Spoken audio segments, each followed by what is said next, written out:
dans ce nouvel épisode de C'est dans ta tête. Aujourd'hui, on parle du pouvoir d'agir. Je sais que des fois, c'est pas toujours facile de sentir qu'on a de l'impact ou qu'on peut faire une différence autour de nous. Des fois, on se sent un petit peu comme une abeille. Mais tout comme une abeille, on a un très grand impact et c'est possible de faire la différence un geste à la fois. On en parle d'ailleurs avec François Winter, directeur général de l'organisme La Droit. Donc, on se questionne ensemble sur c'est quoi le pouvoir d'agir, comment est-ce qu'on peut faire un pas pour sortir de l'impuissance et c'est quoi, justement, les contextes dans lesquels on peut faire valoir notre pouvoir d'agir. Donc, sans plus attendre, je vous laisse avec l'épisode. Bonne écoute!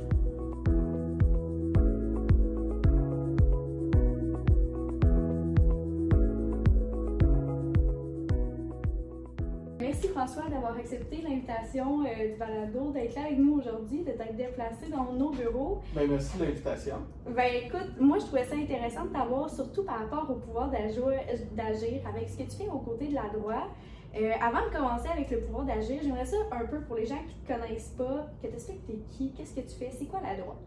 Ben, moi, je suis François Winter, je suis directeur de l'organisme La Droit de Chaudière-Appalaches. La Droit, c'est le groupe régional de promotion et de défense des droits en santé mentale. Donc, notre mission, c'est d'aider les personnes qui vivent et qui ont vécu avec un problème de santé mentale à défendre leurs droits au plan individuel et collectif. Au plan individuel, on aide les gens s'ils rencontrent des difficultés par rapport au respect de leurs droits, que ce soit avec les services en santé mentale. On travaille beaucoup dans ce qu'on appelle les mesures d'exception, les gens qui sont hospitalisés contre leur volonté, les personnes qui ont vécu des mesures de contrôle, les gens qui sont insatisfaits des services qu'ils ont reçus de façon générale en santé mentale, qui veulent faire reconnaître leurs droits. Ça peut être par le processus de plainte, mais ce n'est pas toujours le cas. Okay. Donc, ça peut être selon la demande, le besoin, et puis ce que la personne va nous demander.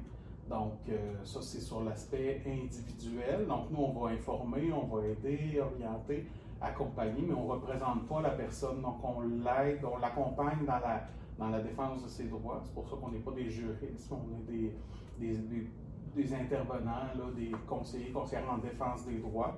On va aider la personne à développer, à s'approprier le pouvoir sur sa vie.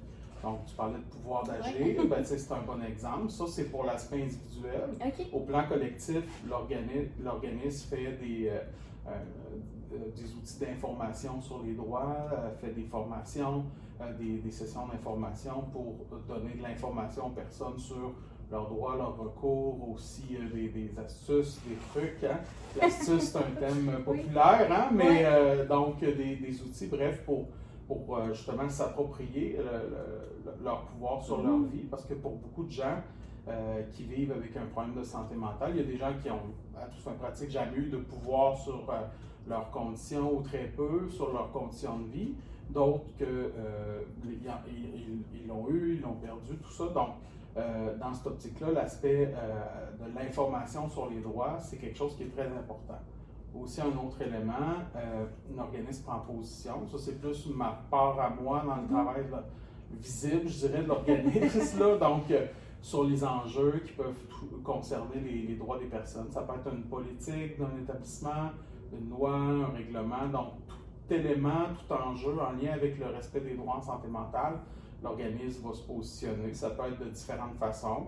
Que ce soit sur les instances de concertation, en diffusant des positions publiques. Donc, on a des outils aussi de diffusion. On prend position aussi avec notre association provinciale qui nous représente auprès du gouvernement, parce que c'est souvent des lois provinciales. Ouais, donc, ouais. Puis aussi, historiquement, La Droit, on a toujours géré un projet.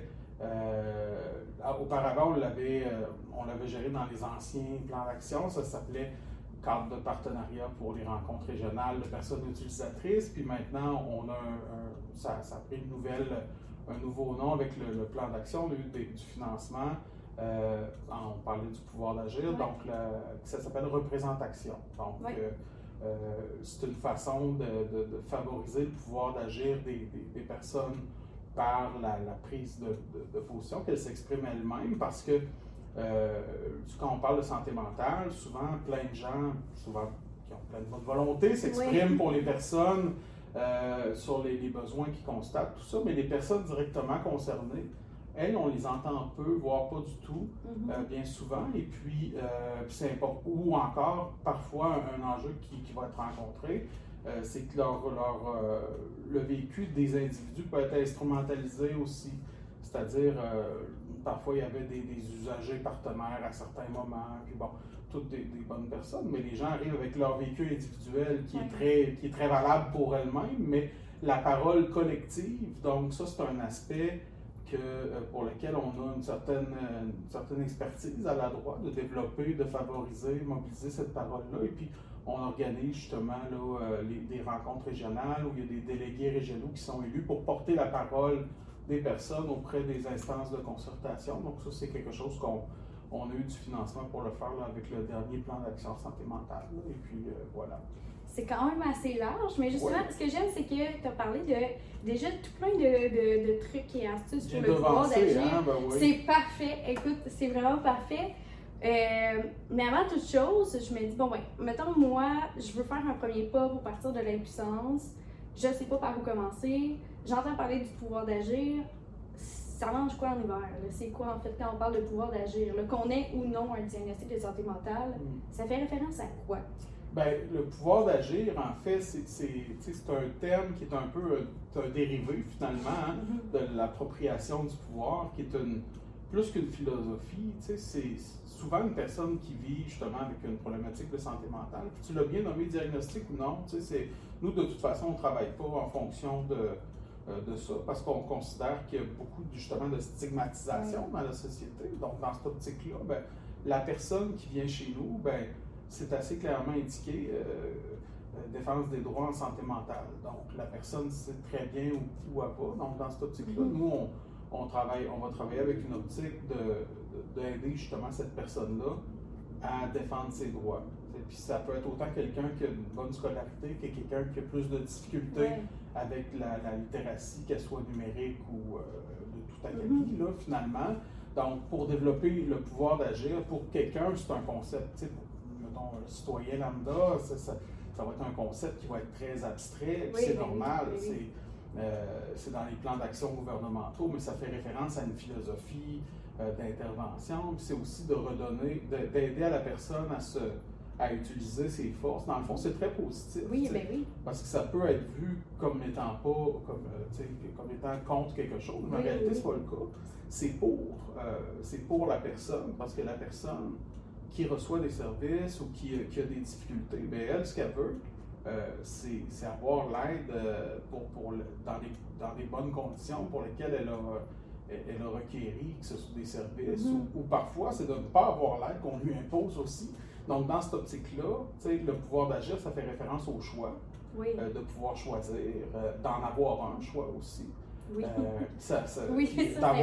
Non seulement ça, d'avoir la possibilité de l'exercer, d'avoir la possibilité d'avoir les ressources pour nous aider à l'exercer. Donc, ça fait référence à l'ensemble de ces éléments-là. Donc, on parle de pouvoir d'agir. Bien, il faut toujours garder ça à l'esprit aussi, parce que, bon, évidemment, c'est un cliché, si je fais quelque chose à la place de quelqu'un, ça se peut que ça aille plus vite. Mais au final, cette personne-là, ben, elle peut revenir la semaine après ou le mois d'après ou peu importe. Puis je ne l'aurais pas aidé dans mon rôle d'accompagnant à maximiser ses capacités, ses forces, mobiliser ses forces. Parce que tous les gens, moi je suis profondément convaincu qu'on a tous un potentiel humain. Puis c'est ce qu'on devrait regarder en premier. Oui, on consulte, on demande de l'aide. Pas parce que, c'est pas en faisant référence à notre potentiel nécessairement, parce qu'on vit des difficultés, c'est normal. Mais ce qu'on souhaite comme groupe de défense de droits, c'est que les gens soient traités, comme je le disais, qu'il y ait des services de qualité, que ce soit fait dans un respect de leur unicité, puis de leur vécu, puis sans stigmatisation aussi. Donc. Oui, puis d'avoir le choix, comme on parlait, de qu'est-ce que je veux faire, qu'est-ce que je peux faire, puis c'est la personne qui a son choix final sur qu'est-ce qui va aller pour la suite, finalement. Effectivement. Puis là, tantôt, justement, tu as nommé déjà quelques exemples, mais concrètement, mettons, en défense de droits de la personne ou, mettons, en général, quand on parle de reprendre son pouvoir d'agir, on fait référence à quel genre d'action? Ça peut être s'impliquer dans une cause, mais mis à part ça, mettons, ça pourrait être quoi? ben, ça peut faire référence à l'information, c'est de reprendre du pouvoir. Moi, quand j'ai commencé, ça fait quand même un certain nombre d'années, puis même encore aujourd'hui, on demande aux gens, ben, qu'est-ce que vous avez comme traitement? On dit, bon, j'ai des médicaments. Des fois, les gens, bon, ils ont le nom de leur médicament dans un dispositif, tout ça. Puis parfois, on leur a expliqué, mais ils n'étaient pas dans des dispositions pour bien le retenir aussi. Mais des fois, c'est moins bien expliqué aussi. Des fois, c'est moins bien expliqué, ça arrive régulièrement. Puis aussi, ben, si quelqu'un me dit j'ai une pilule rose, une pilule bleue, puis une pilule jaune, ben, tu sais, est-ce que je suis bien informé? Je sais assurément quelles couleurs sont les pilules, mais ça, est-ce qu'à ce moment-là, je peux réfléchir sur, OK, ben ça, pourquoi on me prescrit ça? C'est quoi les effets de ça? Est-ce qu'il y a des contre-indications, etc., etc. Puis après ça, faire une démarche consciente. Ça peut être de choisir de continuer de prendre cette médication-là. Moi, je ne suis pas qualifié pour dire à quelqu'un, prends ou prends pas cette médication-là. Par contre, je suis qualifié pour lui dire, ben, tu as le droit d'être informé. Puis, en fait, de l'ensemble des choses. Puis après ça, de prendre la décision en toute connaissance de cause. Ben, le pouvoir, la base du pouvoir, elle vient entre autres de là. À l'époque, notre mouvement, le mouvement de défense de droit, avait créé ce qu'on appelle un livre dans les années 90 qui s'appelait le Guide critique des médicaments de l'âme. Ben, à l'époque, l'information sur la médication, il n'y en avait pas. Là. Donc, il y a eu toute une série de démarches aussi en collaboration avec les ressources alternatives en santé mentale. Ça, c'est juste un exemple là, sur l'aspect du pouvoir d'agir, ben, qui ont développé la gestion autonome de la médication. La gestion autonome de la médication, ce n'est pas le sevrage, c'est de déterminer est-ce que oui ou non, j'ai une dose, je suis confortable dans ce que je prends, c'est une réflexion, ça me convient, puis c'est une réflexion globale sur le fait soit de prendre la médication ou les services en santé mentale en général, fait que c'est super positif d'exercer son pouvoir d'agir là-dedans. Moi, j'y crois beaucoup, là, je pense que ça paraît un petit peu, là. Oui, mais c'est parfait, mais c'est tellement important en plus. On commence une nouvelle médication, peu importe, c'est le fun de OK, voici ce qui s'en vient, puis il y a certaines situations dans lesquelles aussi on a le choix. On peut dire oui, on peut dire non, là, tu sais, souvent. Sauf exception. Sauf exception, effectivement, là, c'est pour ça que je dis souvent, c'est pas. C'est pas coulé dans le béton, sauf mais tu sais. De traitement. Exact. Mais tu sais, il y a des situations dans lesquelles, justement, on a une recommandation, mais là, on peut voir où est-ce qu'on se situe là-dedans, puis c'est correct de demander plus de questions, là, justement. Là. Ça, c'est un exemple par rapport au droit, le droit à l'information, comment on peut l'exercer, puis aussi à partir de ce moment-là, ben, la personne, elle peut, à partir du moment où elle est informée, ben, elle peut s'exprimer, elle peut échanger avec son médecin, ben, OK, ben, est-ce qu'il y a une autre sorte de médicament qui pourrait me convenir, tout ça. Là, je ne suis pas en train de dire, que parce que je suis pas en train de dire qu'il ne faut pas que les gens prennent ou prennent pas leurs médicaments, là, mais c'est quand même l'information, c'est en lien avec justement le fameux pouvoir d'agir, de dire, ben, OK, je peux décider justement, puis après ça, ben, c'est un choix conscient, puis c'est plus assumé, puis les gens sont plus en paix avec ça. Oui. Puis outre ça, par exemple, on peut faire, à part l'information, on peut faire quoi pour dire, OK, je reprends un certain pouvoir sur ma vie? Ben, on peut faire tellement de choses, en fait. Il y en a beaucoup. C'est ça, il y a beaucoup de choses qu'on peut faire. Nous, c'est sûr qu'on travaille en défense de droit. Donc, les gens qui viennent chez nous en général, quand ils appellent à la droite, c'est pas pour dire ben, bonjour, j'ai des bons médicaments, mon médecin me donne des bons services, mon intervenant est gentil, bonne journée. En général, c'est plutôt bon, j'ai telle et telle difficulté, puis c'est correct parce que c'est le début. Tu vois, de demander de l'aide pour ça, d'assumer ou de dire hey, j'ai vécu ça, c'est pas correct, ou je me questionne. Ben, c'est une première étape de la démarche. La deuxième étape, c'est de regarder les options. On va aider la personne, on va circonscrire un peu l'ensemble de la situation. Avec elle, on va regarder, bon, tu sais, il y a tel et tel élément qui peuvent être faits. Donc, ça peut être une démarche tout dépendant de la situation, parce qu'on va intervenir, oui, sur les services en santé mentale, mais d'autres aspects aussi de la vie de la personne. Ça peut être les assurances, les problèmes avec la justice, la DPJ, etc. Donc, tu sais, ça couvre large ce qu'on fait à la droite. Mais j'en finis par perdre mes idées, mais c'est pas grave. C'est qu'il y en a plein, c'est ça. Il y a trop de choses. La bonne nouvelle, c'est qu'il y en a plein. Puis est-ce que c'est quelque chose que je me demandais parce que c'est sûr qu'il y en a, là, mais ce serait quoi les leviers justement pour un bon pouvoir d'agir, surtout en défense de droit?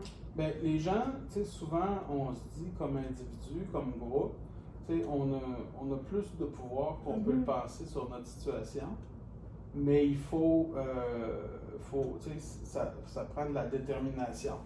Donc, de la persévérance, il faut être déterminé, mais aussi, c'est pas toujours facile d'avoir des alliés, d'aller chercher des ressources pour nous aider. Souvent, ça va être un facteur de réussite. Donc, pour développer son pouvoir d'agir, tu sais, d'être capable d'identifier, OK, mais tu sais, moi, j'ai-tu une faute? Tu sais, s'il faut rédiger une lettre, par exemple, pour faire une contestation d'une décision d'une institution X. Oui, une lettre d'opinion, plus une une lettre pour contestation, contester. Ben, est-ce que j'ai cette force-là pour rédiger?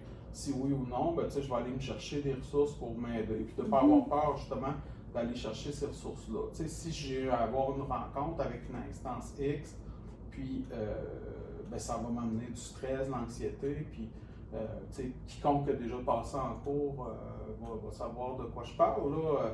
Donc, ça peut être extrêmement anxiogène, même quand ça nous concerne personnellement, même si on a une santé mentale. Même si on a une bonne santé mentale, ça reste stressant.